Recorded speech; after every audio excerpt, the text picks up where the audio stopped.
تخيلوا معايا تكوني بنت باقا صغيرة كتحلمي بالنهار اللي غتلبسي فيه الفستان الأبيض وتفرحي بحالك بحال كاع البنات، وتلقاي راسك في ليلة الدخلة ديالك بلاصة ما تعيشي الرومانسية والحب كتلقاي راسك في وسط كابوس تعريتي فيه قدام الناس، تكسرات كرامتك ودليتي أبشع دل ممكن تعيشو مرافق الأرض.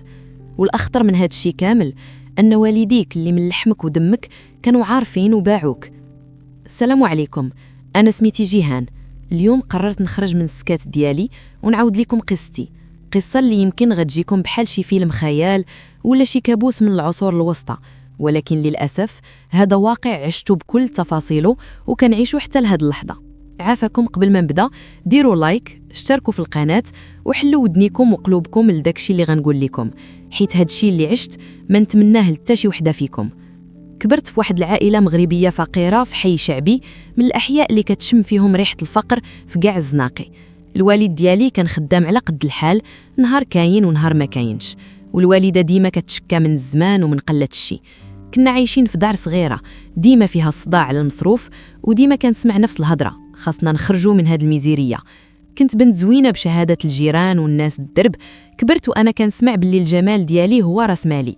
الخطابة ما كانوش كيخطاو باب دارنا، كل مرة جاي شي واحد باغي المعقول، ولكن والديا كانوا ديما كيرفضوا. كانوا كيقولوا لي انت زوينة وتستاهلي ما أحسن، ولكن في الحقيقة كانوا كيتسناو الهمزة اللي غتخرجنا كاملين من الميزيرية، وكانوا كيشوفوا فيا أنا هي طوق النجاة ديالهم من داك الفقر. وواحد النهار هاد الهمزة غتدق بابنا، راجل من دولة خليجية سميتو ناصر كان في الثلاثينات من عمره، طويل عريض لابس مزيان وباين عليه العز والفلوس، والريحة ديال البارفان ديالو سابقة هدرته. طوموبيلته الفاخرة سدات الدرب والناس كاملين خرجوا كيتفرجوا. والديا غير شافوه عينيهم عماو بالفلوس، فرشوا ليه الزربية الحمراء، حطوا ليه داكشي اللي عمرنا ما كليناه في دارنا، وعاملوني داك النهار بحال شي بضاعة غالية غيبيعوها لأغلى مشتري. النهار الأول اللي غنجلس مع ناصر بوحدنا في جلسة ديال التعارف باش نهضروا، غنلاحظ فيه واحد الحاجة غريبة. كان كيهضر معايا بلا باقة وبصوت هادئ، وشوية سكت شاف فيا مزيان وقال لي جيهان ممكن تحيدي الحجاب، بغيت نشوف شعرك. جاني الطلب في شي شكل، حشمت وتزنقت ولكن حيدته. غير طاح شعري على كتافي، مد يدو شد خصلة من شعري دوزها بين صبعانو وقال لي بواحد النظرة غريبة وعميقة تبارك الله شعرك حريرة جيهان. ديك اللمسة ديالو واخا حسيت بها باردة وما فيهاش داك الدفء اللي كتسناه أي بنت من راجلها المستقبلي، كدبت إحساسي وقلت مع راسي هذا غير إعجاب، وهذا هو الراجل اللي غيسعدني وغيبدل حياتي. دزنا العقد بسرعة خيالية. ناصر تكلف بكل شيء، حط فلوس صحيحة، سيمانة ديال العرس في المغرب، ذبحنا وعرضنا على العائلة والجيران. كنت كنفرح ملي كنشوف راسي لابسة تكاشط الغاليين، وكنشوف الفرحة والافتخار في عينين والديا وسط الناس. كنت كنقول أخيراً غنرتاح وغنعيش بحال الأميرات. ولكن من مورا العرس مباشرة غتبدا الصدمة الأولى اللي غتبدل كاع توقعاتي. ناصر رفض رفضاً قاطعاً أنه يدخل بيا في المغرب. بابا حاول معاه بزاف، قال ليه أولدي العرس وساليناه ودرنا اللي علينا، دخل بمرتك وعاد سافروا على راحتكم. ناصر ركب راسو، تبدلات ملامحه وقال لهم بصرامة لا، أنا مرتي غندخل بها في داري وسط عائلتي في بلادي، هاد الشي راه تفهمنا عليه من الأول. مشينا أنا وناصر لواحد الأوتيل فخم في كازا باش نتسناو الوراق ديالي يوجدوا. ديك السيمانة في الفندق كانت من أغرب الأيام في حياتي، عشت فيها واحد البرود اللي ما يمكنش تتخيلوه. كنت عروسة جديدة، باغا راجلي يعنقني يحسسني بالحب، يتقرب مني خرجني نفوجه، ولكن ناصر كان بحال الحيط، كيخرج الصباح بكري كيخلي لي الفلوس ويقول لي طلبي اللي بغيتي تاكليه، كيرجع بالليل متأخر كينعس في جهة وأنا كنعس في جهة. مرات كنكون لابسة ليه ومقادة ولكن ما كيديهاش فيا كاع. ملي فاض بيا الكاس سألته ناصر واش أنا ما عجبكش، واش فيا شي عيب، علاش كتعاملني هكذا وحنا يالله مزوجين؟ شاف فيا بواحد النظرة خالية من المشاعر وقال برود أنا راه تفاهمت مع والديك نهار الخطبة، الدخلة غتكون في بلادي، وهما وافقوا وقبطوا الشرط ديالهم. تصدمت باللي والديا مخبيين عليا هاد التفاصيل كاملة، حسيت بواحد النغزة في قلبي ولكن سكت. قلت نصبر، الفلوس كترد بنادم أعمى، ويمكن غير عاداتهم هادي وحيت هو متمست بالتقاليد ديالو ما بغاش يقرب ليا في بلاد أخرى. وجدوا الوراق أخيراً ومشينا للمطار. ركبنا الطيارة وكنت كنشوف السحاب وكنتخيل القصر اللي غنعيش فيه. غير وصلنا للمطار ديال بلادو هبطت ولقيت داكشي ديال حكايات ألف ليلة وليلة كيتسنى فيا. عائلته كاملين جاو يستقبلوني، طبال، الزغاريد، الورد، طوموبيلات كحلات طوال وفخام كيتسناو فينا. حسيت براسي بحال شي ملكة. ركبت حدا عجوزتي في الطوموبيل، كانت مرا كبيرة باين عليها الوقار، رحبت بيا وعنقاتني وجبدات واحد العقد ديال الذهب الحر تقيل بزاف وعامر حجر كريم، علقاتو ليا في عنقي وقالت ليا مرحبا بك في دارك بنتي، نورتينا. ديك اللحظة طار كاع داك الخوف والشك اللي كان فيا، وقلت الحمد لله طحت في ناس كيبغيوني وعائلة كتقدر وراجلي غير كيحتارم عائلته، داكشي علاش تسنى.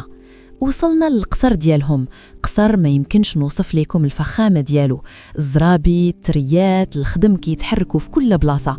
وهذيك الليلة نيت داروا لي عرس تاني تما، النهار كامل وانا لابسه كسوة بيضة مرصعة مغطية وجهي، جالسة وسط العيالات كيشطحوا ويفرحوا بيا. وناصر كان مع الرجال في قسم آخر ديال القصر. كنت عيانة بزاف، مهرسة بالطيارة والصداع، كنت سنة غير إمتى يسالي هادشي باش نطلع لبيتي ونرتاح مع راجلي ونبداو حياتنا الزوجية الحقيقية.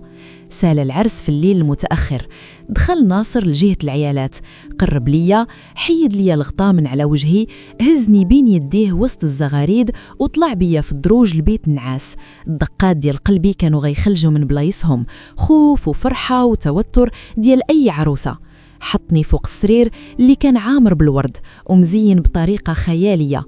البيت كان كبير ومضوي بضوء خافت، ولكن ناصر كان ساكت، ما قال لي حتى كلمة زوينة، ما عنقني ما والو. جا عندي وبدا كيحل لي السلسلة ديال الكسوة ببرود. حسيت بالإحراج وقلت ليه وانا كنترعد بالحشمة، ناصر عافاك خليني ندخل للحمام ناخد دوش، نلبس حوايجي ونرتاح شوية، أنا متوترة بزاف ومخنوقة بهاد الكسوة.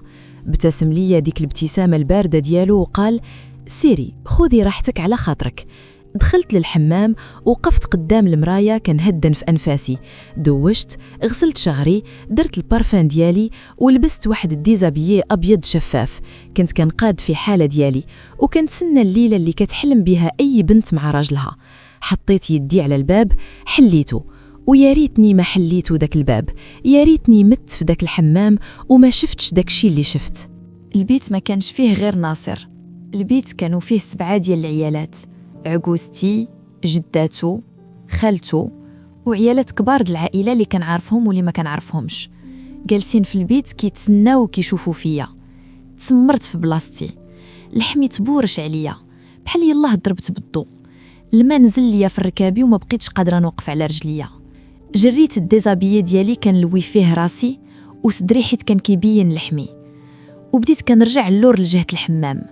عجوزتي اللي كانت عنقاتني قبيله في الطونوبيل شافت فيا وضحكات واحد الضحكه مستفزه وقالت علاش كتغطي راسك، واش ناصر ما فهمكش؟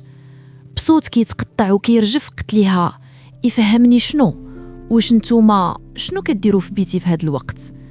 جاوبتني بكل برود، هذه هي العادات ديالنا وتقاليد قبيلتنا ابنتي، ناصر غيدخل بيك قدامنا حنا العيالات د العائله باش نشهدوا باللي راجلنا فحل وباللي انتي شريفه. تخيلوا معايا الموقف، تخيلوا بنت مغربيه مسلمه محافظه تربت على الحشمه تلقى راسها خصها تعرق قدام 7 د العيالات باش يثبتوا الدخله ديالها. غوت باعلى صوتي، بديت كنبكي، درت عند ناصر كنترشاه ونزوق فيه. ناصر عافاك، شنو هاد التخلف؟ حرام هاد الشي، حنا مسلمين وعورتنا ما خص حد يشوفها، خرجهم عافاك، دير اللي بغيتي ولكن غير خرجهم. ولكن ناصر داك الراجل اللي كان كيبان ليا فارس احلامي وقف قدامي بحال شي صخره، عينيه ما فيهم حتى ذره ديال الشفقه، وقال ببرود قاتل هذه تقاليدنا القديمه وخصك تخضعي ليها، غنكونوا تحت الغطاء ما غيشوفوا والو. وبديت كندفعو، بغيت نهرب لجهة الباب، بغيت نخرج من داك القصر، ولكن دوك العيالات ناضوا ليا دقه وحده، هجموا عليا، شدوني، كتفوني من يدي ورجلي بالقوه، وناصر بلاص ما يسترني كمل داكشي اللي باغي يدير بحال شي آلة مبرمجه. تعريت قدامهم، تكسرات ديك البنت الزروينة اللي كانت كتحلم بالحب، تدلات كرامتي، بكات روحي قبل من عيني، وعشت أبشع اغتصاب منقع باسم التقاليد وباسم الزواج. الغد ليه في الصباح كنت منهارة ملوحة في السرير بحال شي جوتة بلا روح، عيني تنفخوا بالبكا وما بقيتش قادرة نتحرك. دخلت عجوزتي، جابت معها واحد التوب بيض وعطاتو لناصر، مسح فيه دم الشرف ديالي، وهزات ديك العجوزة داك التوب وهبطات به للزنقة. سمعت زغاريدها كدوي في القصر، بدات كدور به على رجال العائلة اللي كانوا كيتسناو برا باش توريهم شرف مرت ولدهم. ملي بقيت بوحدي مع ناصر نط كنضربو على صدرو ونغوت بحرقة.